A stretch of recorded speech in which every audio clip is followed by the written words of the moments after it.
Alright guys, real quick update. It's been about 2 weeks I guess since I uploaded my last video. Haven't done a whole bunch, but I'll show you what I did. First thing I did, was tired my valve on the bottom of my air compressor. This would get stuck all the time, and I could barely get my hand under there to tighten it up and loosen it up, so I went and got a brass shutoff and put it on under there. Makes it way easier. So that'll save me a little bit of time. I measured like a bunch of times to make sure I'd put this cross member in right, and finally cut the holes for it. And it's sitting pretty well. This side needs to come up just a hair, and then I'll tack it into place. This ground bolt broke off. The original one did, and I still had the old one in the other spare tire holder over there. Can't hardly see it, but anyways, I drilled this out, put a easy out in it, snapped the easy out off in it, so I ended up going to the store and getting a new nut and welding it onto the bottom, and so now I got my ground. Then I started making these plates here.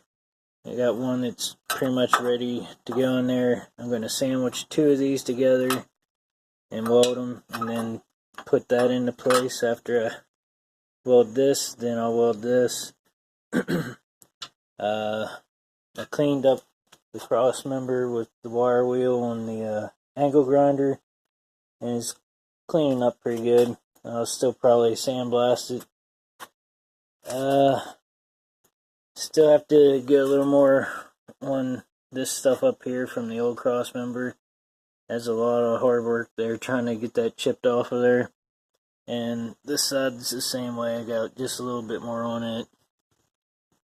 But didn't get much done on Sunday because on our way to church, there was a guy that fell asleep at the wheel, and he took out our mailbox on the main road. We were actually coming up the lane when it happened, and if we would have been at the stop sign, we would have got plowed through. I'm just thankful that nobody got hurt, and he walked away with it, and probably just was stoved up pretty bad the next day. But anyways, yeah, I didn't get a whole bunch done, but I don't have a whole bunch of time in the evenings. But that's what I got, guys. Just want to thank everybody who watches. Thank you for watching and subscribing, and for your comments. And if there's things on here that you think I should change or whatever, let me know. I'm open for someone else's opinion, because I don't do things always the correct way. I just do them how I think is best. But anyways, that's what we got so far, and hopefully this weekend I'll get a few more hours in on it, and I'll show you that too. So everybody take care, and I'll talk to you later. Thanks for watching.